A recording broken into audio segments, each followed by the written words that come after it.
A'udzu billahi minasyaitonir rajim. Bismillahirrahmanirrahim. Alhamdulillah wassalatu wassalamu ala Rasulillah wa ala ahli baitihi at-tayyibin at-tahirin wa ashabihi al-mayamin al-muntajabin. Amma ba'd. Ikhwani al-qurbati fi yang dirahmati Allah Subhanahu wa taala yang sedang menyaksikan Ramadan Sharing. Assalamualaikum warahmatullahi wabarakatuh. Allah Subhanahu wa taala berfirman dalam kitabnya ketika menjelaskan tentang kewajiban bulan suci Ramadan, a'udzubillahi minasyaitonir rajim, ya ayyuhalladzina amanu kutiba alaikumus shiyamu kama kutiba alal ladzina min qablikum la'allakum tattaqun. Ayat yang sering kita dengar, ayat yang sering kita dapatkan setiap kali memasuki bulan suci Ramadan.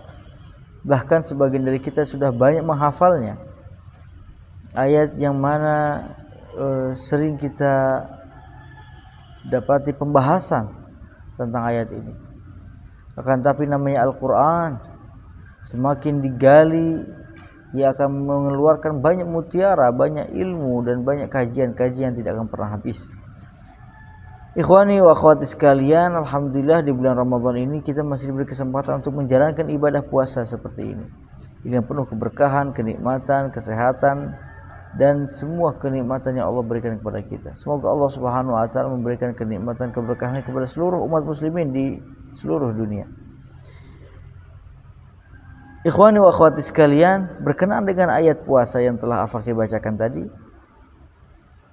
izinkan Al-Fakir mengambil satu pembahasan, yaitu pembahasan keimanan, yang mana Allah Subhanahu wa taala mengatakan dalam membuka dan mengawali sebuah penyampaian taklif sebelum Allah memerintahkan orang-orang mukminin untuk menjalankan puasa, Allah menyeru mereka dengan mengatakan ya ayyuhalladzina amanu, berkhitab kepada mereka seraya berkata wahai segenap orang-orang beriman, kutiba alaikumusiyam, telah ditetapkan, diwajibkan kepada kalian sebuah puasa, ibadah puasa.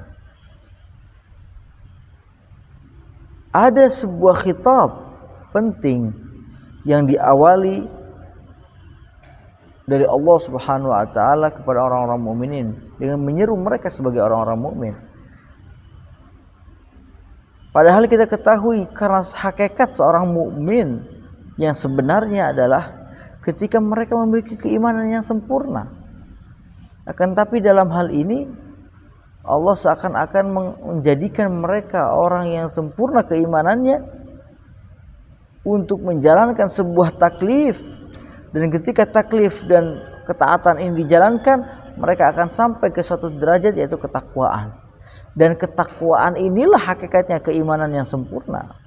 Jadi keimanan yang pertama itu belum mencapai sebuah keimanan yang diinginkan oleh syariat. Karena seperti yang kita dapati dalam sebuah hadis yang mana itu cukup panjang, bahkan diriwayatkan dalam periwayatan jalur Ahlul Bait alaihi wassalam, yang disampaikan oleh Abu Sa'id Al-Harawi ketika ia bersama di sebuah majlis dihadiri oleh para ulama-ulama muslimin pada kala itu, yang mana satu di antara mereka menyampaikan satu dan lain hal, hadis-hadis yang berkenaan dengan keimanan. Akan tapi Abu Sa'id, salah seorang sahabat Al-Imam Ali Ar-Ridha alaihi wassalam, diam, tidak mengikuti dan tidak menanggapi, bahkan tidak ikut serta dalam menyampaikan hadis tentang keimanan, ketika banyak ulama yang lain menyampaikan sebuah keimanan. Hingga pada akhirnya Abu Sa'id Al-Harawi diminta oleh para ulama di sekitar itu, di majlis tersebut, untuk menyampaikan sebuah hadis yang berkenaan dengan keimanan, agar bisa saling mengisi dan meriwayatkan sebuah hadis. Akhirnya Abu Sa'id Al-Harawi yang menjadi orang dekatnya Imam Ali bin Musa Ar-Ridha alaihi wassalam, ia pun mulai berdiri dan menyampaikan sebuah hadis yang dikenal dengan hadis dan biriwayah bi isnadin dhahabi, dengan periwayatan yang cukup indah, yang beliau mengatakan diriwayatkan dari Al-Imam Ali bin Musa Ar-Ridha dari ayahnya Musa bin Ja'far, dari ayahnya Ja'far bin Muhammad, dari ayahnya Muhammad bin Ali, dari ayahnya Ali bin Muhammad, Ali bin Husain, dari ayahnya Husain bin Ali dari ayahnya Ali bin Abi Thalib dari Rasulullah sallallahu alaihi wasallam. Sebuah riwayat dari maksum ke maksum. Beliau mengatakan bahwa Rasulullah sallallahu alaihi wasallam pernah bersabda, al-iman aqdun bil qalb wa nutqun bil lisan wa amalun bil arkan. Keimanan hakikatnya adalah sebuah keyakinan di dalam hati. Wa nutqun bil lisan, dan ungkapan dalam lisan. Wa amalun bil arkan, dan sebuah perilaku dalam tindakan.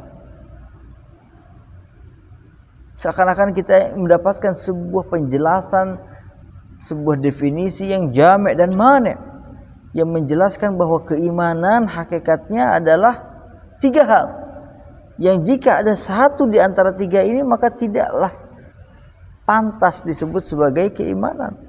Jadi satu paket keimanan itu. Yang pertama adalah keyakinan dalam hati, dan ungkapan penyaksian lewat sebuah lisan, dan sebuah wujud tindakan yang dilakukan oleh seseorang. Ini 3 hal ini adalah hakikat sebuah keimanan. Bahkan sampai dikatakan pada kala itu orang-orang yang hadir mendengarkan hadis dan periwayatan dari Abu Sa'd Al-Harawi sampai mengatakan, demi Allah seandainya sanad seperti ini dibacakan kepada orang-orang yang gila, maka orang-orang gila akan tersadarkan dari kegilaannya. Sautul majanin ala kulli hal.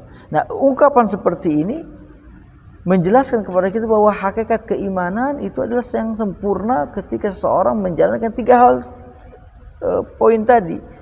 Satu paket yang berisi 3 hal. Yang pertama adalah keyakinan dalam hati, ungkapan dalam lisan, dan sebuah amal tindakan. Nah, yang menjadi permasalahan adalah ketika kita mendapati dalam ayat ini Allah Subhanahu wa taala berfirman, wahai orang-orang yang beriman, wahai orang-orang yang beriman. Allah menjadikan seseorang yang belum berpuasa, yang belum sampai ke tingkatan takwa itu sebagai orang yang beriman. Bagaimana orang yang belum beramal dan belum sampai ke derajat takwa Allah kategorikan dengan orang yang beriman? Ini salah satu bentuk memudahkan atau tasamuh fit ta'bir, karam dan rahmatnya Allah Subhanahu wa taala menganggap kita yang belum sukses menggapai derajat takwa, kita dianggap sebagai orang-orang yang beriman. Yang keimanannya masih lemah, kita dianggap sebagai orang-orang yang keimanannya sudah sempurna. Oleh karena itu diminta oleh Allah Subhanahu wa taala agar mengupgrade, agar meningkatkan keimanan kita supaya mencapai keimanan yang sempurna dengan wujud amal, dengan wujud lisan dalam menjalankan sebuah amal saleh hingga kita mencapai sebuah derajat yang sempurna, yaitu sebuah la'allakum tattaqun. Wa sallallahu ala sayyidina wa nabiyina Muhammadin wa ala ahli baiti thayyibin at-tahirin walhamdulillahi rabbil alamin wal afu minkum. Wassalamu alaikum warahmatullahi wabarakatuh.